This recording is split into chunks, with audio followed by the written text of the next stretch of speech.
बदलते भारत की शान।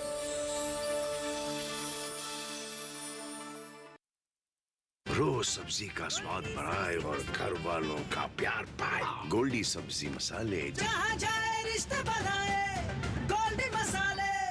किया उजागर आज इसने कल भी होगा सफल। है टरगा सुपर साथ तो प्रगति है हर पल।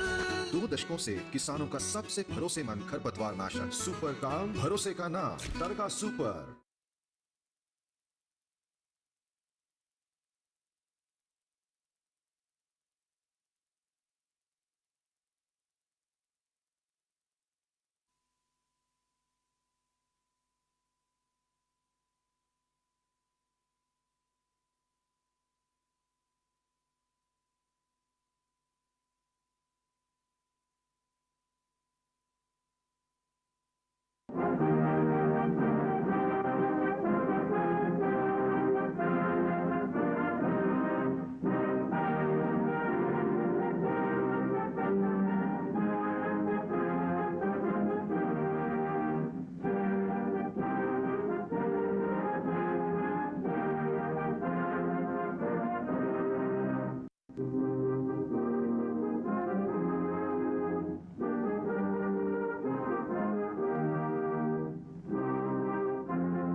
मेरे प्यारे देशवासियों, देश के 77वें स्वतंत्रता दिवस पर आप सभी को मेरी हार्दिक बधाई।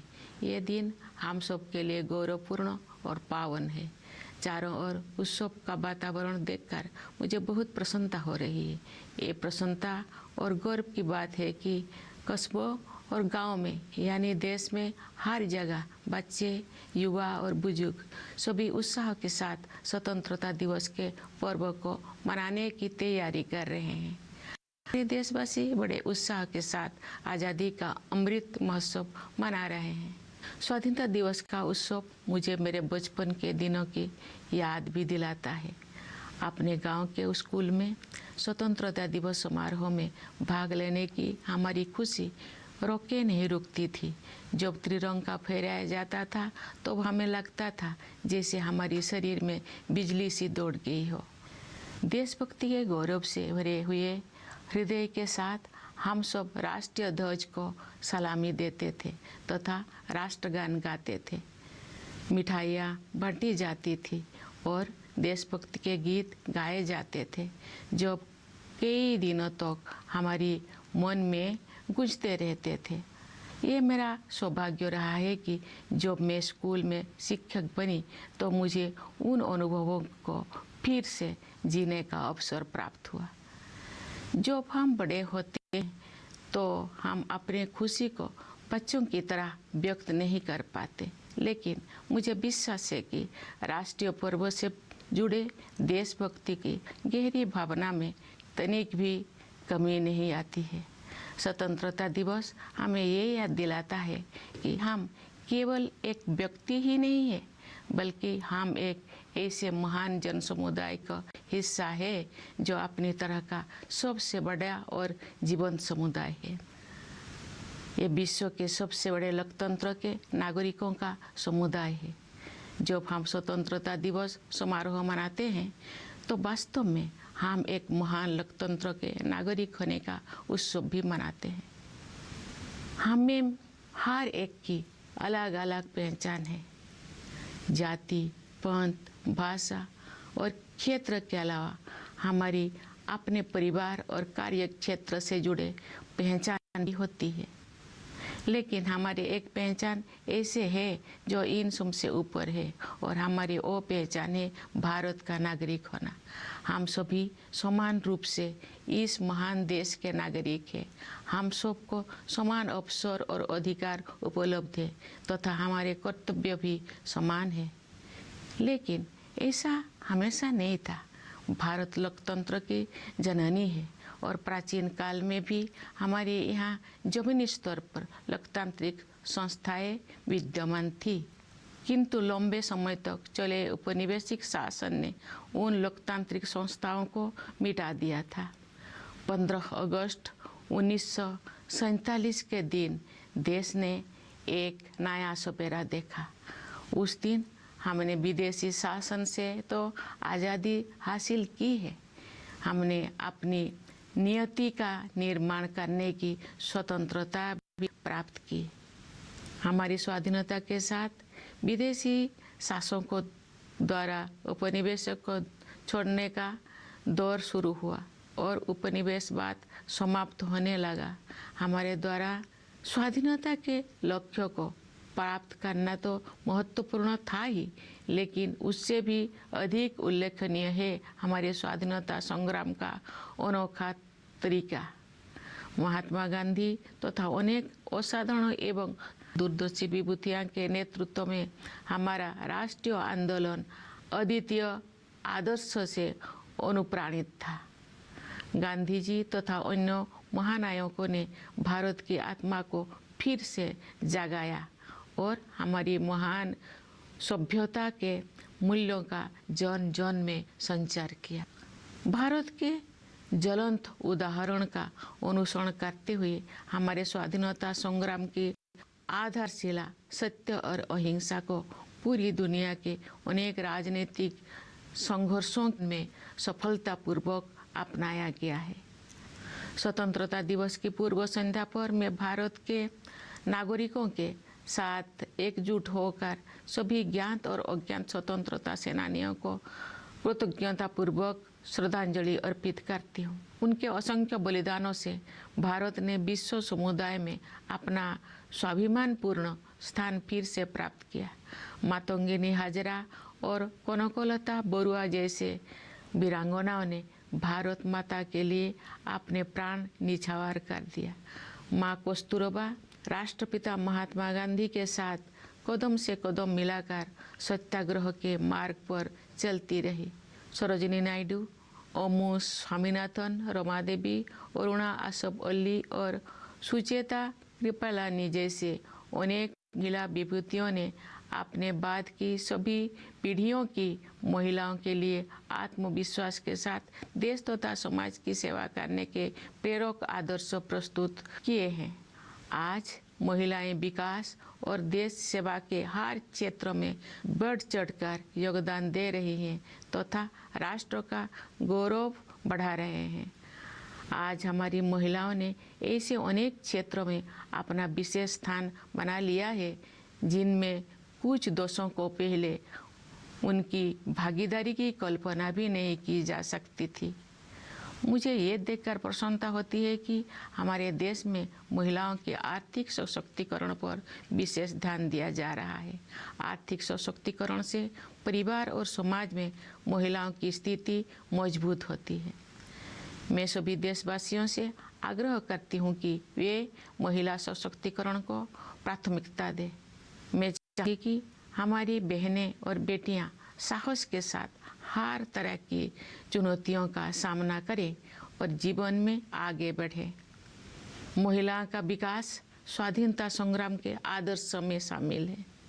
प्यारे देशवासियों, स्वतंत्रता दिवस हमारे लिए अपने इतिहास से पुनः जुड़ने का अवसर होता है। ये हमारे वर्तमान का आकलन करने और भविष्य की राह बनाने के बारे में चिंतन करने का अवसर भी है। आज हम देख रहे हैं कि भारत ने न केवल विश्व मंच पर अपना यथाचित स्थान बनाया है, बल्कि अंतर्राष्ट्रीय व्यवस्था में अपनी प्रतिष्ठा को बढ़ाया भी है। अपनी यात्राओं और प्रवासी भारतीयों के साथ बातचीत के दौरान मैंने अपने देश के प्रति उनमें एक नया विश्वास तथा गौरव का भाव देखा है। भारत पूरी दुनिया में विकास के लक्ष्यों और मानवीय सहयोग को बढ़ावा देने में महत्वपूर्ण भूमिका निभा रहा है। भारत ने अंतर्राष्ट्रीय मंच पर अग्रणी स्थान बनाया है तथा G20 देशों की अध्यक्षता का दायित्व भी संभाला है। चूँकि G20 समूह दुनिया की 2/3 जनसंख्या का प्रतिनिधित्व करता है, इसीलिए ये हमारे लिए वैश्विक प्राथमिकताओं को सही दिशा में ले जाने का एक अद्वितीय अवसर है। G20 की अध्यक्षता के माध्यम से भारत व्यापार और वित्त के क्षेत्र में हो रही निर्णयों को न्याय संगत प्रगति की ओर ले जाने में प्रयासरत है। व्यापार और वित्त के अलावा मानव विकास से जुड़े विषय भी कार्यसूची में शामिल किए गए हैं। ऐसे कई मुद्दे जो पूरे मानवता के लिए महत्वपूर्ण है और किसी भौगोलिक सीमा से बंधे हुए नहीं है। मुझे विश्वास है कि भारत के प्रभावी नेतृत्व के साथ G20 के सदस्य देश उन मोर्चों पर उपयोगी कार्रवाई को आगे बढ़ाएंगे। भारत की G20 की अध्यक्षता में एक नई बात यह है कि डिप्लोमेसी को जमीन से जोड़ा गया है। एक अंतर्राष्ट्रीय राजनयिक गतिविधि में लोगों की भागीदारी को प्रोत्साहित करने के लिए अपनी तरह का पहला अभियान चलाया गया है। उदाहरण के लिए ये देखकर मुझे अच्छा लगा कि स्कूलों और कॉलेजों में G20 से जुड़े विषयों पर आयोजित की जा रही गतिविधियों में विद्यार्थी उत्साहपूर्वक भाग ले रहे हैं। G20 से जुड़े कार्यक्रम के बारे में सभी नागरिकों में बहुत उत्साह देखने को मिल रहा है। प्यारे देशवासियों, सशक्तिकरण की भावना से युक्त इस उत्साह का संचार आज संभव हो पाया है क्योंकि हमारा देश सभी मोर्चों पर अच्छी प्रगति कर रही है। मुश्किल दौर में भारत की अर्थव्यवस्था न केवल समर्थ सिद्ध हुई है बल्कि दूसरों के लिए आशा का स्रोत भी बनी है। विश्व की अधिकांश अर्थव्यवस्थाएं नाजुक दौर से गुजर रही है। वैश्विक महामारी के कारण हुई आर्थिक संकट से विश्व समुदाय पूरी तरह बाहर नहीं आ पाया था कि अंतर्राष्ट्रीय पटल पर हो रही घटनाओं से अनिश्चितता का वातावरण और गंभीर हो गया है। फिर भी सरकार कठिन परिस्थितियों का अच्छी तरह सामना करने में सक्षम रही है। देश ने चुनौतियों को अवसरों में बदला है और प्रभावशाली जीडीपी ग्रोथ भी दर्ज की है। हमारे अन्नदाता किसानों ने हमारी आर्थिक वृद्धि में महत्वपूर्ण योगदान दिया है। राष्ट्र उनका ऋणी है। वैश्विक स्तर पर मुद्रास्फीति यानी इन्फ्लेशन चिंता का कारण बनी हुई है, लेकिन सरकार और रिजर्व बैंक इस पर काबू पाने में सफल रही है। सरकार ने जनसामान्य पर मुद्रास्फीति का अधिक प्रभाव नहीं पड़ने दिया है और साथ ही गरीबों को व्यापक सुरक्षा कवच भी प्रदान किया है। वैश्विक आर्थिक विकास के लिए दुनिया की निगाहें आज भारत पर टिकी हुई है। आज भारत विश्व की 5वीं सबसे बड़ी अर्थव्यवस्था बन गया है। विश्व में सबसे तेजी से बढ़ रही बड़ी अर्थव्यवस्था के रूप में भारत विश्व की 3री सबसे बड़ी अर्थव्यवस्था बनने की ओर अग्रसर है। हमारी आर्थिक प्रगति की इस यात्रा में समावेशी विकास पर जोर दिया जा रहा है। निरंतर हो रही आर्थिक प्रगति के 2 प्रमुख आयाम हैं। एक और व्यवसाय करना आसान बनाकर और रोजगार के अवसर पैदा करके उद्यमशीलता की संस्कृति को बढ़ावा दिया जा रहा है। दूसरे ओर जरूरतमंदों की सहायता के लिए विभिन्न क्षेत्रों में पहल की गई है तथा व्यापक स्तर पर कल्याणकारी कार्यक्रम चलाया जा रहे हैं। वंचितों को वरीयता प्रदान करना हमारी नीतियों और कार्य के केंद्र में रहता है। परिणाम स्वरूप पिछले दशक में बड़ी संख्या में लोगों को गरीबी से बाहर निकलना संभव हो पाया है। इसी प्रकार आदिवासियों की स्थिति में सुधार लाने और उन्हें प्रगति की यात्रा में शामिल करने हेतु विशेष कार्यक्रम चलाया जा रहा है। मैं अपने आदिवासी भाई बहनों से अपील करती हूँ कि आप सब अपने परंपराओं को समृद्ध करते हुए आधुनिक को अपनाएं। मुझे ये जानकर खुशी हुई है कि आर्थिक विकास के साथ साथ मानव विकास संबंधी सरकारों को भी उच्च प्राथमिकता दी जा रही है। मैं एक शिक्षक रही हूँ, इस नाते भी मैंने ये समझा है कि शिक्षा सामाजिक सशक्तिकरण का सबसे प्रभावी माध्यम है। वर्ष 2020 की राष्ट्रीय शिक्षा नीति से बदलाव आना शुरू हो गया है। विभिन्न स्तरों पर विद्यार्थियों और शिक्षाविदों के साथ मेरी बातचीत से मुझे ज्ञात हुआ है कि अध्ययन की प्रक्रिया अधिक फ्लेक्सिबल हो गया है। इस दूरदर्शी नीति का एक प्रमुख उद्देश्य प्राचीन मूल्यों को आधुनिक कौशल के साथ जोड़ना है। इससे आने वाले वर्षों में शिक्षा के क्षेत्र में अभूतपूर्व परिवर्तन होंगे और परिणाम स्वरूप देश में एक बहुत बड़ा बदलाव दिखाएगा। भारत की प्रगति को देशवासियों, विशेषकर युवा पीढ़ी के सपनों से शक्ति मिलती है। विकास के अनंत संभावनाएं देशवासियों की प्रतीक्षा कर रही है। स्टार्टअप से लेकर खेलकूद तक हमारे युवाओं ने उत्कृष्टता के नई आसमानों की उड़ान भरी है। आज के नए भारत की महत्वाकांक्षाओं के नई क्षितिज असीम है। भारतीय अंतरिक्ष अनुसंधान संगठन नई ऊंचाई को छू रहा है और उत्कृष्टता के नए आयाम स्थापित कर रहा है। इस वर्ष इसरो ने चंद्रयान 3 लॉन्च किया है, जो चंद्रमा की कक्षा में प्रवेश कर चुका है और कार्यक्रम के अनुसार उसका विक्रम नामक लैंडर तथा प्रज्ञान नामक रोवर अगले कुछ ही दिनों में चंद्रमा पर उतरेगा। हम सभी के लिए वो गौरव का क्षण होगा और मुझे भी उस पल का इंतजार है। चंद्रमा का अभियान अंतरिक्ष के हमारे भावी कार्यक्रम के लिए केवल एक सीढ़ी है। हमें बहुत आगे जाना है। अंतरिक्ष अभियान में ही नहीं बल्कि धरती पर भी हमारे वैज्ञानिक और टेक्नोलॉजिस्ट देश का नाम रोशन कर रहे हैं। अनुसंधान, नवाचार तथा उद्यमशीलता को बढ़ावा देने के लिए अगले 5 वर्षों में 50,000 करोड़ रुपये की राशि के साथ सरकार द्वारा अनुसंधान नेशनल रिसर्च फाउंडेशन स्थापित किया जा रहा है। ये फाउंडेशन हमारी कॉलेजों, विश्वविद्यालयों और अनुसंधान केंद्रों में रिसर्च एवं डेवलपमेंट को आधार प्रदान करेगा, उन्हें विकसित करेगा तथा आगे ले जाएगा। प्यारे देशवासियों, विज्ञान में उत्कृष्टता प्राप्त करना ही हमारा लक्ष्य नहीं है, बल्कि हमारे लिए ये मानवता के विकास के साधन है। एक क्षेत्र जिस पर पूरे विश्व के वैज्ञानिकों और नीति निर्माताओं को और अधिक तत्परता से ध्यान देना चाहिए, वो है जलवायु परिवर्तन। हाल के वर्षों में बड़ी संख्या में एक्सट्रीम वेदर इवेंट्स हुई है। देश के कुछ हिस्सों में असाधारण बाढ़ का सामना करना पड़ा है। कुछ स्थान सूखे की मार झेलते हैं।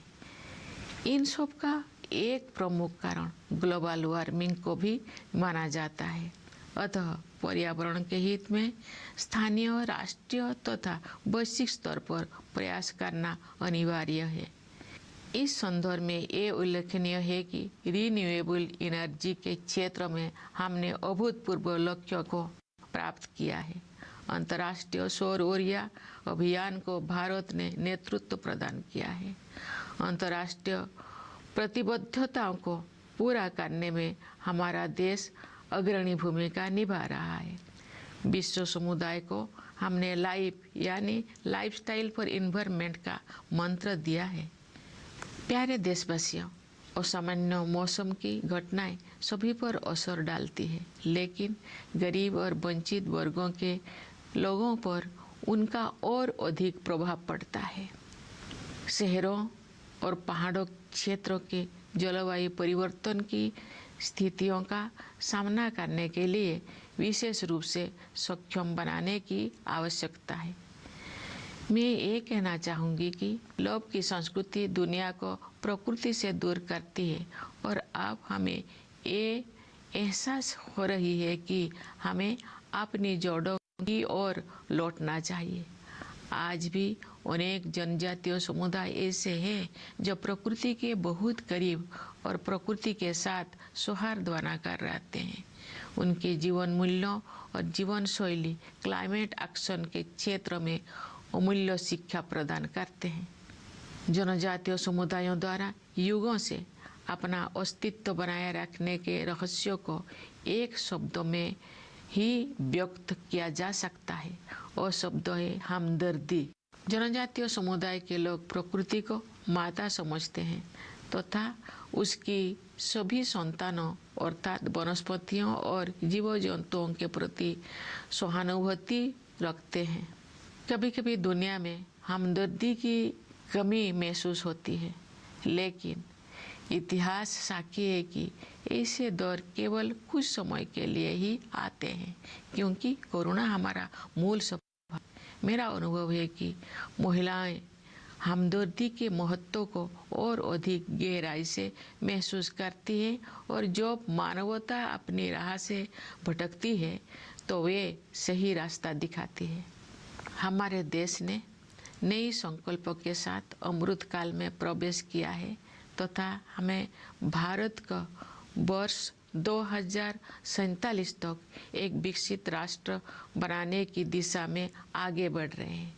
आइए हम सभी अपने संवैधानिक मूल कर्तव्यों को निभाने का संकल्प लें तथा व्यक्तिगत और सामूहिक गतिविधियों के सभी क्षेत्र में उत्कृष्ट की ओर आगे बढ़ने का सतत प्रयास करें, ताकि हमारा देश निरंतर उन्नति करते हुए कर्मठता तथा उपलब्धियों की नई ऊंचाइयां हासिल करे।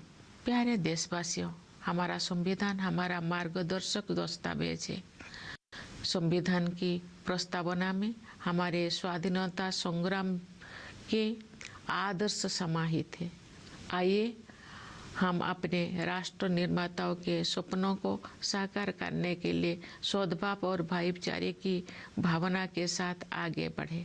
स्वतंत्रता दिवस की पूर्व संध्या पर मैं पुनः आप सबको विशेष रूप से सीमाओं की रक्षा करने वाले सेना के जवानों, अंतरिक्ष सुरक्षा प्रदान करने वाले सभी बलों एवं पुलिस के जवानों तथा दुनिया के विभिन्न हिस्सों में रहने वाले प्रवासी भारतीयों को बधाई देती हूँ। सभी प्यारे देशवासियों को बहुत बहुत शुभकामनाएं। धन्यवाद। जय हिंद, जय भारत।